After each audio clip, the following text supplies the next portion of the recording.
2/7/2022 प्रातः मुरली ओम शांति बाप दादा मधुबन। बाबा ने सुनाया, आज मीठे बच्चे, माया के प्रभाव से बचने के लिए तुम घड़ी घड़ी अपने सच्चे प्रीतम को याद करो। प्रीतम आया है, तुम सब प्रीतमाओं को अपने साथ वापस घर ले चलने। माया के प्रभाव से बचने के लिए तुम घड़ी घड़ी अपने सच्चे प्रीतम को याद करो। प्रीतम आया है, तुम सब प्रीतमाओं को अपने साथ वापस ले जाने के लिए। प्रश्न है, कौन सा राज जानने के कारण तुम बच्चे शांति व सुख नहीं मांगते हो? कौन सा राज जानने के कारण तुम बच्चे शांति व सुख मांगते नहीं हो? उत्तर, तुम ड्रामा के राज को जानते हो। तुम्हें पता है कि ये नाटक पूरा होगा। हम पहले शांति में जाएंगे, फिर सुख में आएंगे, इसलिए तुम शांति व सुख मांगते नहीं हो। अपने शांत स्वरूप में स्थित होते हो। मनुष्य तो अपने स्वधर्म को भी नहीं जानते और ड्रामा के राज को भी नहीं जानते, इसलिए कहते मेरे मन को शांति दो।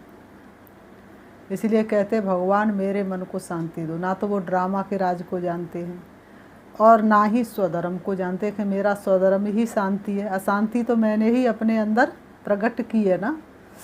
अब शांति तो वास्तव में आत्मा को चाहिए, ना कि मन को। गीता प्रीतम आन मिलो तुम हमसे, ओम शांति। जैसे शास्त्रों में कोई कोई बात समझ में आती है, उसमें भी गीता में कोई कोई बात ठीक राइट है। बाबा ने कहा गीता में भी कोई कोई बात राइट है, वैसे गीतों में भी है। अब प्रीतम अक्षर तो ठीक कहाँ है, परंतु जियरा बुलावे जियरा, शरीर तो बुलाते नहीं। जीव में रहने वाली आत्मा बुलाती है, क्योंकि आत्मा ही दुखी है। पतित आत्मा कहा जाता है ना, आत्मा में ही खाद पड़ती है। किसी से पूछो पाप किस पर चढ़ता है, शरीर पर के आत्मा पर? तो कहेंगे शरीर पर। तो शरीर पर पाप चढ़ता है तो शरीर जल गया तो पाप भी जल जाना चाहिए। आत्मा ही सतो प्रधान, आत्मा ही तमो प्रधान बनती है। सच्चा सोना ही फिर झूठा बनता है। बाबा ने कहा सच्चा सोना ही फिर झूठा बनता है। ऐसे कभी नहीं समझना कि आत्मा निर्लेप है। बाबा ने कहा ऐसे कभी नहीं समझना कि आत्मा निर्लेप है। आत्मा पर लेप चेप नहीं आता है, पाप नहीं चढ़ता है। मनुष्य समझते आत्मा ही परमात्मा, इसलिए निर्लेप कह देते हैं। बहुत मूझे हुए हैं। ये किसकी मत है? रावण की मत। ईश्वर अर्थ जो कुछ भी करते हैं, भक्ति याद सब ईश्वर से मिलने अर्थ करते हैं। सबकी चाहना ही ये रहती है कि ईश्वर से कैसे मिले। सबकी क्या चाहना रहती है? ईश्वर से कैसे मिले। इनके लिए ही यज्ञ तप दान पुण्य आदि करते हैं। भगवान से मिलने के लिए यज्ञ तप दान पुण्य करते, भगवान से मिलना हो जाए, लेकिन इन सब से भगवान मिलता नहीं है। फिर भी ईश्वर तो मिलता नहीं है। अगर ईश्वर मिलता तो तीर्थों पर नहीं जाते, यज्ञ करने से ही मिल जाता, तो दान करने से मिल जाता, तो तीर्थों पर जाने की ज़रूरत नहीं पड़ती। फिर तीर्थों पर भी जाएंगे, गंगा स्नान करने भी जाएंगे। समझो किसको मूर्ति का साक्षात्कार हो जाता है, परंतु वह भी ईश्वर तो नहीं मिलाना। मूर्ति का साक्षात्कार हो गया, लेकिन भगवान से बात तो हुई नहीं, साक्षात्कार ही तो हो गया। ईश्वर को सब पुकारते, हे पतित पावन, हे प्रीतम आओ, क्योंकि आत्मा को दुख होता है। शरीर को चोट लगती है तो आत्मा को दुख फील होता है। शरीर को चोट लगती है तो आत्मा को दुख फील होता है। आत्मा शरीर से निकल जाती है, फिर शरीर को कुछ भी करो तो आत्मा को कुछ लगता होगा नहीं। आत्मा शरीर से निकल गई, फिर शरीर को चाहे काटो चाहे कुछ करो, फिर आत्मा को कुछ लगता ही नहीं है। बाबा ने कहा आत्मा और शरीर कंबाइंड है तो आत्मा को फील होता है। तुम बच्चे जानते हो सतयुग में कोई दुख नहीं होता, क्योंकि वहाँ तो माया का राज ही नहीं होता है। सतयुग त्रेता में तो माया का राज्य ही नहीं होता है। तुम पुरुषार्थ करते हो स्वर्ग में चलने का, जहाँ माया नहीं। बाबा ने कहा तुम पुरुषार्थ करते हो स्वर्ग में चलने का जहाँ माया का नाम निशान नहीं। ये माया का राज्य पूरा होने वाला है। अब गया कि गया, अति के बाद अंत। अब तो आप देख रहे हो हर चीज़ की अति हो रही है, तो अंत तो होना ही है। मनुष्य तो बेचारे कुछ भी नहीं जानते। कहते मन को शांति नहीं, ये नहीं कहते कि आत्मा को शांति नहीं। मन को शांति नहीं ये कहते, लेकिन ये नहीं कहते कि आत्मा को शांति नहीं। मन के लिए ही कह देते हैं। आत्मा में ही क्या है? मन बुद्धि है। मन बुद्धि आत्मा की शक्ति है। मन का कार्य क्या है? सोचने का। बुद्धि का कार्य क्या है? निर्णय लेने का। आत्मा कहती हमको शांति चाहिए, ऐसे नहीं कि मन को शांति चाहिए। आत्मा शांति चाहती है, ये भी समझते हैं हम आत्मा परम धाम से आती हैं। इस शरीर में आत्मा को आर्गन्स मिलते हैं। बाबा ने कहा इस शरीर में आत्मा को क्या मिलते हैं? आर्गन्स मिलते हैं। आत्मा कहती है प्रीतम, आत्मा कहती प्रीतम आन मिलो तुम हमसे। जियरा दुखी है। जियरा क्यों दुखी है? क्योंकि ये पतित दुनिया हो गई, दुख देने वाली दुनिया हो गई। 5 विकारों ने मन के अंदर प्रवेश कर लिया है, इसलिए जियरा दुखी है।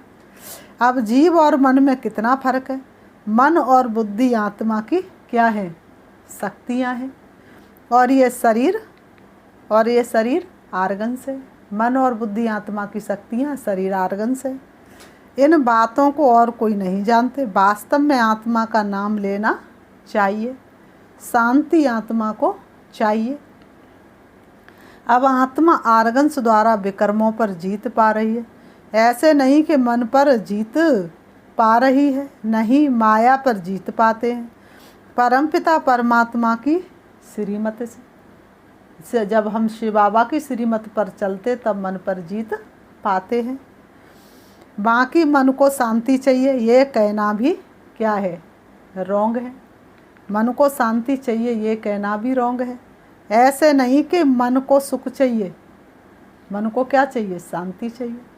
तो बाबा ने कहा आत्मा शांति मांगती है, मन को शांति चाहिए, क्योंकि उनको अपना शांति धाम याद आता है।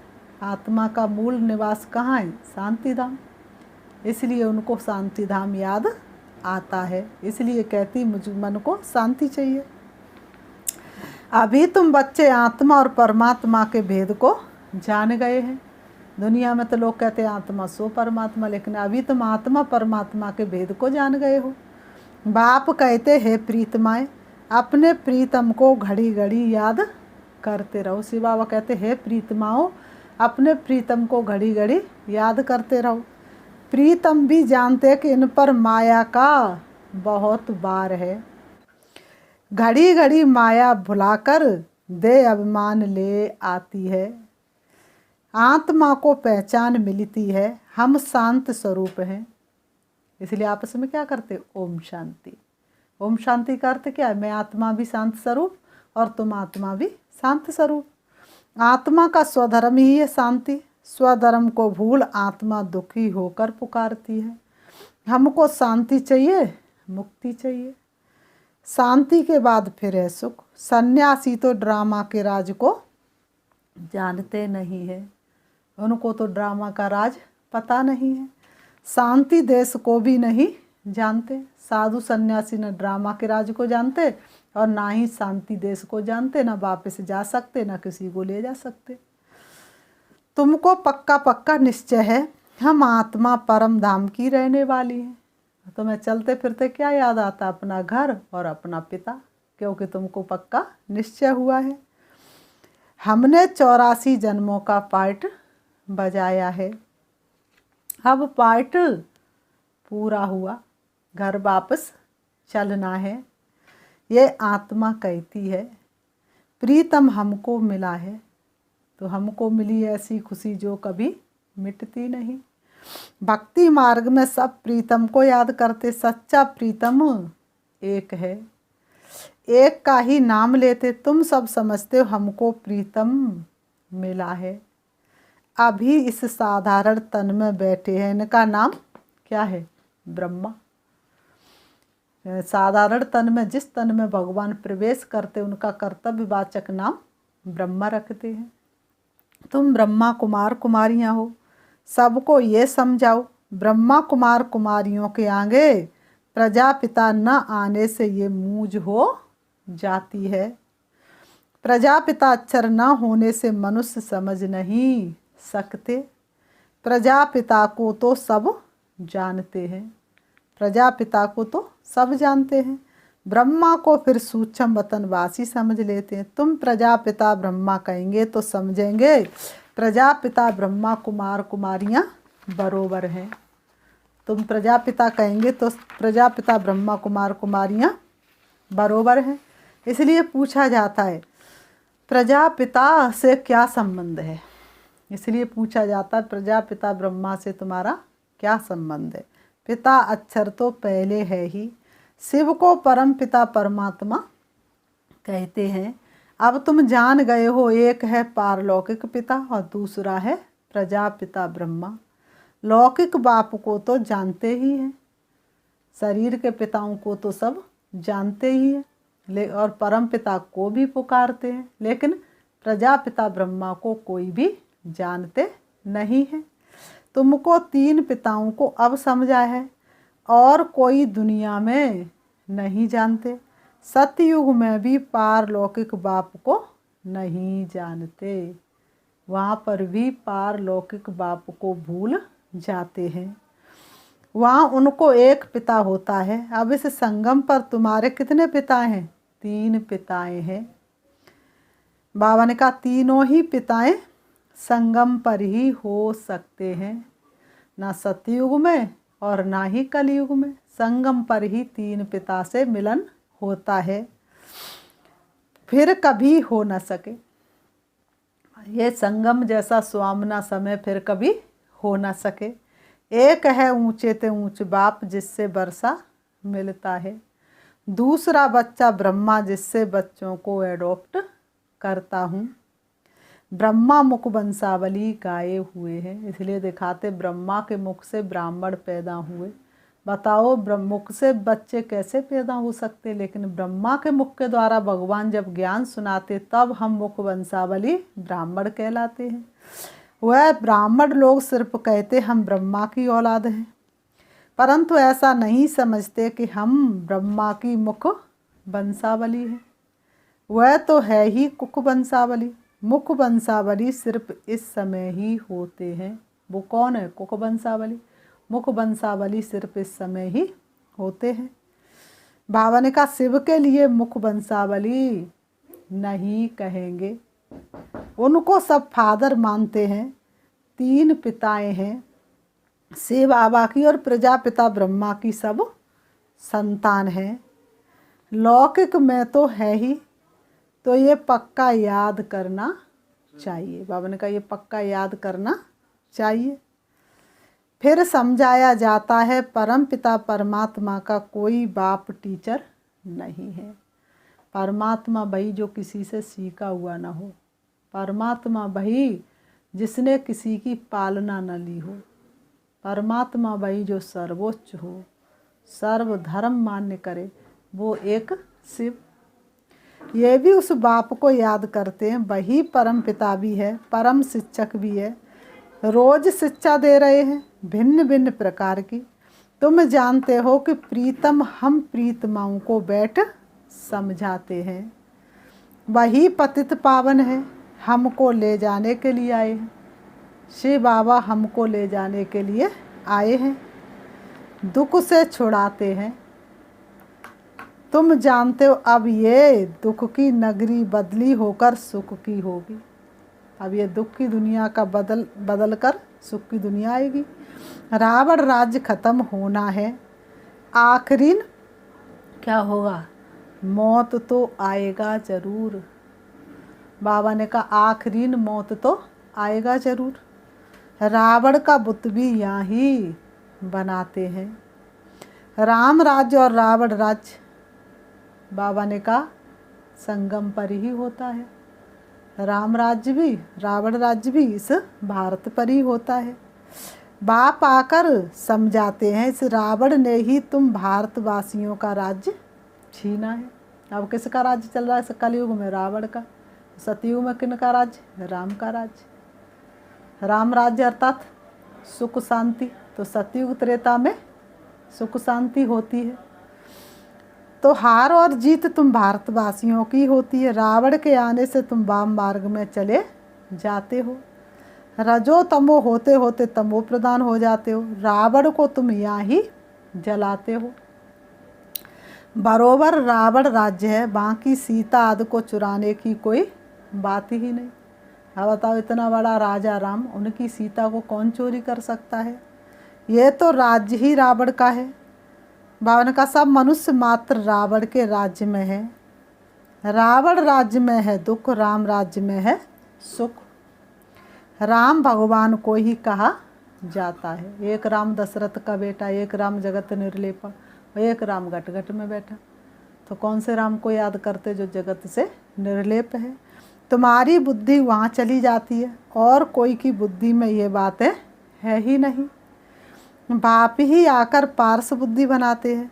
बरोबर नाम ही रखा जाता है पारसनाथ। वहाँ भी विष्णु के ही दो रूप हैं। कितनी गुंजाइश है समझने की। बाप बैठ डिटेल में समझाते हैं, शिव बाबा बैठ करके डिटेल में समझाते हैं। तुम गीत का एक अक्षर सुनने से ही जाग जाएंगे। कोई कोई गीत अच्छे हैं। तुम अब यात्रा पर जा रहे हो। बावन का कोई कोई गीत बहुत अच्छे हैं, तुम यात्रा पर जा रहे हो। जानते हो रूहानी यात्रा हम ही करते हैं, और कोई नहीं जानते। बरोबर हम सब आत्माओं का पंडा एक ही है। अब तुमको दुख से लिबरेटर कर ले जाते हैं। सभी का गाइड वह एक ही है। बावन का लास्ट में तो सब मेरा बाबा कहेंगे, क्योंकि और कोई रास्ता ही नहीं। सबको वापस मुक्ति धाम में ले जाने खुद आते हैं। सब रास्ता भूल जाते हैं। कोई भी गुरु गोसाई रास्ता बतला ही नहीं सकते, जबकि इनको सबकी सदगति करने आना ही है। तो ज़रूर किस रूप में आएंगे ना, इसलिए कहते वेश बदल कर आओ। तो कौन सा वेश बदल के आते ये कोई जानते ही नहीं। घर बैठे इनको आना है। बरोबर शिवरात्रि गाई जाती है। कोई से भी पूछो कि शिव तो निराकार है, फिर उनकी रात्रि कैसे होती है? जिनका नाम और रूप नहीं, फिर उनकी रात्रि कैसे होती है? जब भक्त लोगों से पूछा जाए भगवान कौन है, तो कहेंगे सर्वव्यापी है, या फिर कह देंगे नाम रूप से न्यारा। तो नाम रूप नहीं है तो उनकी शिवरात्रि कैसे होती है? लिंग भी दिखाते हैं, उनका नाम भी है, रूप भी है, देश भी है, समय भी है। नाम क्या है? शिव। रूप क्या है? ज्योति स्वरूप। समय क्या है आने का? संगम का समय। कलयुग के अंत संगम पर आते हैं। धर्म गिलानी के समय पर आते हैं। इससे ज़्यादा धर्म की गिलानी भला और क्या होगी? बताओ। उनकी महिमा भी गाते सुख का सागर, तो ज़रूर सुख देंगे ना। अभी सब पतित हैं, जो गुणवान हैं उन्हों के आगे जाकर गाते। हमारे में कोई गुण नहीं, हम काले हैं। ये काली दुनिया है ना। कैसी दुनिया है? काली दुनिया है ना। कोई किसी का नहीं है जग में, ये काली दुनिया है। काले बैंगन में कोई गुण नहीं।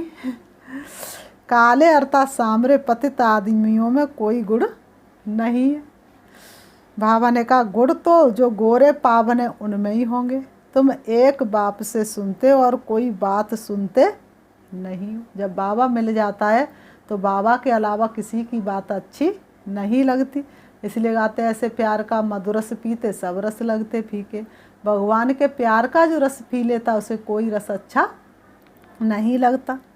एक दो को यही ज्ञान की पॉइंट्स सुनाओ, रिपीट कराओ। यहाँ जो सुख तुमको मिलता है, यहाँ जो धारणा होती है वह बहुत अच्छी है। ऐसा दिल को सुख मिला ऐसा कहीं ना पाए। हॉस्टल में थोड़े दिन के लिए आते हो, कोई 4 दिन, कोई 6-8 दिन के लिए आते हैं। वह बैठ बाप से सुनते रहते हैं। ये निश्चय हो जाए कि हम माता पिता के साथ घर में बैठे हैं, ये ईश्वरी घर है। दर कहो व घर कहो, बात तो एक ही है। दर कहो या घर कहो, बात तो एक ही है। दर में आया तो घर में ही आया, दाता का दर सो अपना घर। दर से अंदर घर में आया, तो यह ईश्वरी घर है। भाई बहन इसलिए इनको इंद्रप्रस्थ भी कहते हैं।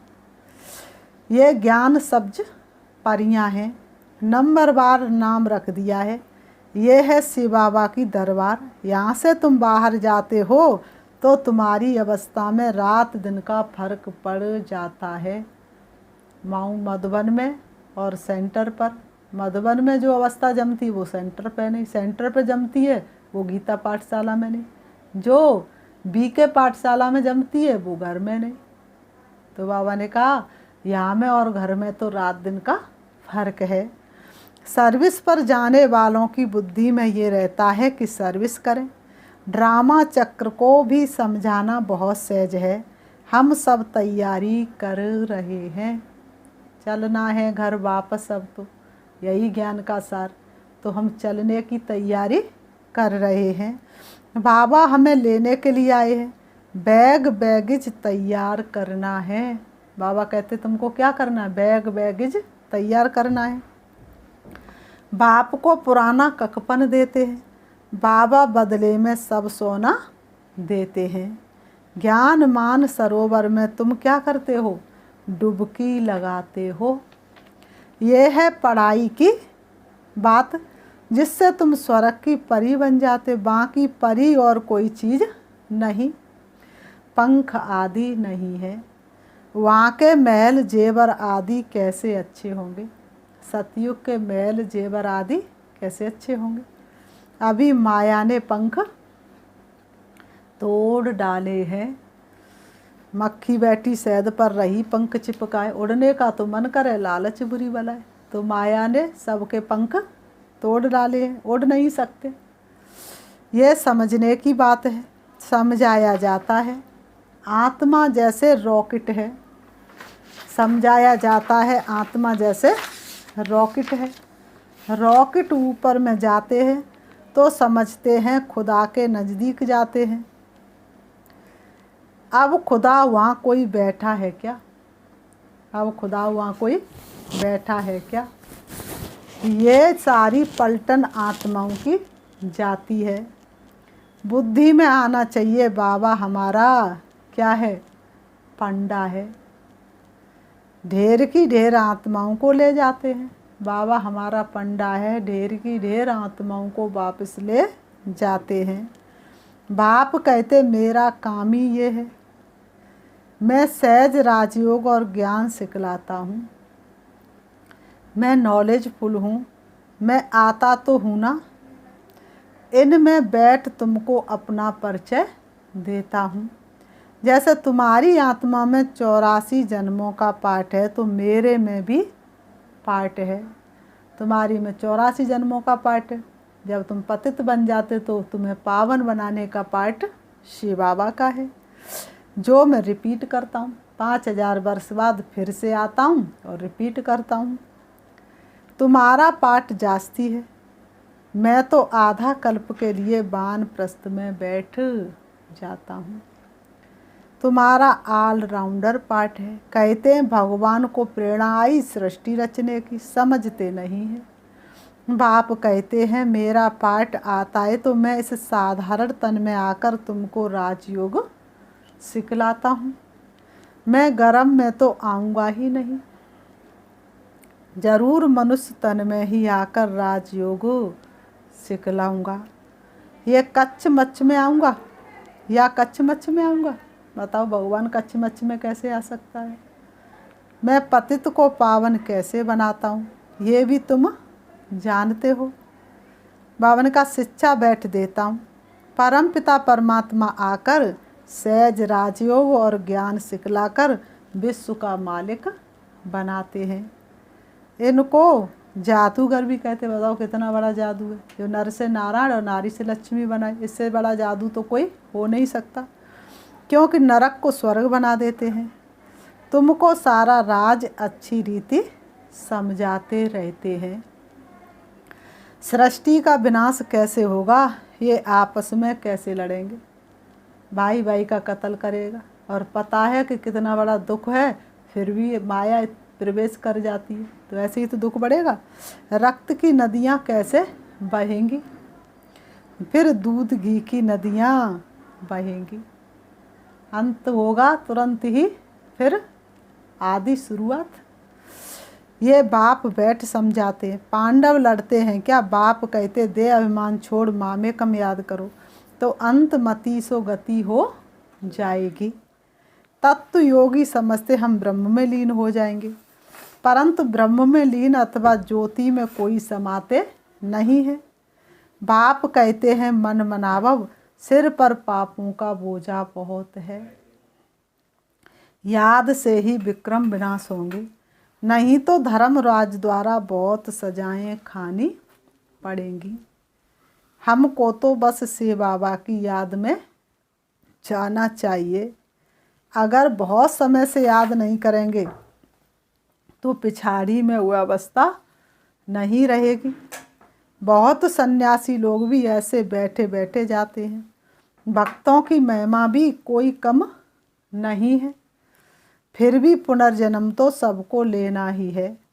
अब बाप कहते हम सब आत्माओं को साथ ले जाऊंगा, कोई जाए चाहे ना जाए, खुशी से जाए चाहे रो के जाए, सबको साथ ले जाऊंगा। रात दिन यही चिंता रहे कि कैसे बाप का घर घर में जाके परिचय दे। फिर बाबा ने कहा अच्छा मीठे मीठे सिखी लते बच्चों प्रति मात पिता बाप दादा का याद प्यार और गुड मॉर्निंग।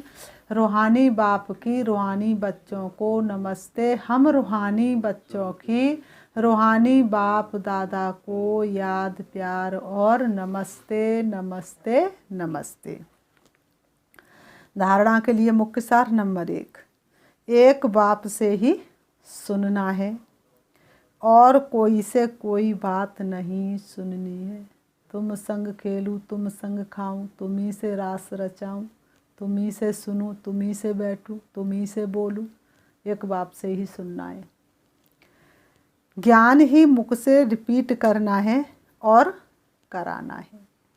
नंबर 2, बाप के साथ वापस जाना, इसलिए पुराना ककपन दे बैगेज ट्रांसफ़र कर देना है। सबको बाप का परिचय मिल जाए, इसी एक चिंता में रहना है। सबको बाप का परिचय मिल जाए, इसी एक चिंता में रहना है। वरदान, सदा सर्व प्राप्तियों की स्मृति द्वारा मांगने के संस्कारों से मुक्त रहने वाले संपन्न व भरपूर भव। सदा सर्व प्राप्तियों की स्मृति द्वारा मांगने के संस्कारों से मुक्त रहने वाले संपन्न व भरपूर भव। स्पष्टीकरण, एक भरपूरता बाहर की होती है, स्थूल वस्तुओं से स्थूल साधनों से भरपूर, लेकिन दूसरी होती है मन की भरपूरता। जब व्यक्ति का मन भरपूर होता तो समझो अब उसके पास कोई चीज़ की कमी नहीं है। जो मन से भरपूर रहता उसके पास स्थूल वस्तु या साधन नहीं भी हो, फिर भी मन भरपूर होने के कारण वे कभी अपने में कमी महसूस नहीं करेंगे। कुछ भी नहीं है फिर भी कमी महसूस नहीं करेंगे। वे सदा यही गीत गाते रहेंगे कि क्या गीत गाएंगे, सब कुछ तो पा लिया है तुझे पाने के बाद, अब क्या किसी से मांगे तुझे चाहने के बाद। उनमें मांगने के संस्कार अंश मात्र भी नहीं होंगे। स्लोगन, पवित्रता ऐसी अग्नि है जिसमें क्या होता है, पवित्रता ऐसी अग्नि है जिसमें सभी बुराइयां जलकर भस्म हो जाती हैं। पवित्रता ऐसी अग्नि है जिसमें सभी बुराइयां जलकर भस्म हो जाती हैं। ये रहे ईश्वरी महावाक्य। अभी हम 5 मिनट शिव बाबा को याद करेंगे। ओम शांति। चारों तरफ से अपने मन को एकाग्र करेंगे। हटाएंगे मन को व्यर्थ की बातों से, सारे दिन की व्यर्थ बातों को डिलीट करेंगे, अपने आप को अनुभव करेंगे मैं अकेली आत्मा हूँ। मैं सृष्टि रंगमंच पर एक बाप की संतान, एक की मत पर चलने वाली एकांतवासी एकांत प्रिय आत्मा हूँ। मैं अकेली आई और मुझे अकेला ही जाना है। मैं आत्मा सृष्टि रंगमंच पर पाठ बजाने आई हूँ। मेरा घर परम धाम शांति धाम है, जहाँ की मैं आत्मा रहने वाली थी। मेरे पिता परमात्मा ज्योति बिंदु शिव, जो उस परम धाम के रहने वाले हैं।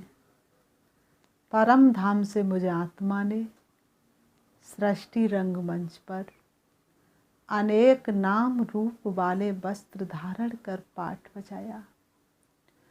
अब मेरा पाठ पूरा हुआ।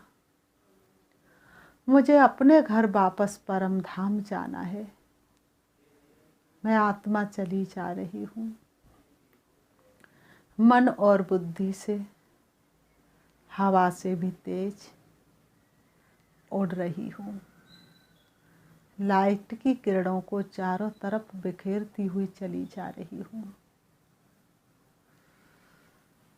सूरज चांद सितारों से पार, सूक्ष्म वतन से दूर प्रवेश करती हूँ हल्के सुनहरे लाल रंग के आसमान में, जहाँ शांति ही शांति है।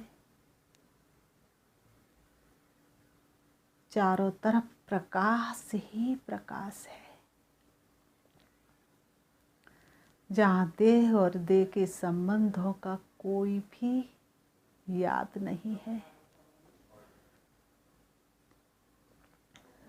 देह और देह के संबंधों से मुक्त अवस्था का मैं आत्मा अनुभव कर रही हूँ। मैं अपने दिव्य चक्षु के द्वारा अपने पिता परमात्मा को देख रही हूँ, जो लाइट स्वरूप है, अति सूक्ष्म है, रूप में बिंदु और गुणों में सिंधु के समान है। जैसे मेरे पिता परमात्मा अति सूक्ष्म लाइट स्वरूप है, वैसे ही मैं आत्मा भी अति सूक्ष्म लाइट स्वरूप हूँ। बाबा के सन्मुख हूँ, उनको देख रही हूँ। बाबा की किरणों रूपी बाहों में मैं समा रही हूँ। बाबा अपनी किरणों रूपी बाहों में मुझे आत्मा को समाते जा रहे हैं। मुझे अतीन्द्रिय सुख और आनंद की अनुभूति हो रही है। मैं अतीन्द्रिय सुख के झूले में झूल रही हूँ। मुझे देह और देह के संबंध याद नहीं आ रहे हैं। मुझे कोई भी व्यक्ति और वैभव याद नहीं आ रहा है। बाबा को पाके मैंने सब कुछ पा लिया। अब मैं आत्मा से बाबा से शक्ति लेकर वापस आ रही हूँ। परम धाम से नीचे, सूक्ष्म वतन से भी नीचे, तारागढ़ से भी नीचे, चंद्रमा से भी नीचे, सूरज से भी नीचे आ जाती हूँ सृष्टि रंगमंच पर। अब मैं देख रही हूँ अपने शरीर रूपी वस्त्रों को। मुझे आत्मा के प्रकाश ने मेरे शरीर रूपी वस्त्रों को चारों तरफ से ढक लिया है। मेरे शरीर का एक एक अंग शक्तिशाली होता चला जा रहा है। मेरे शरीर के एक एक अंग में शक्ति भर रही है। अब मैं आत्मा दोनों भ्रमों के बीच भ्रकुटी में विराजमान हो जाती हूँ। मुझे आत्मा का प्रकाश चारों तरफ फैल रहा है। मुझे आत्मा की शक्ति चारों तरफ फैल रही है। मेरा स्थान शक्तिशाली बन रहा है। मेरे चारों तरफ का वातावरण शक्तिशाली हो रहा है। ओम शांति, ओम शांति।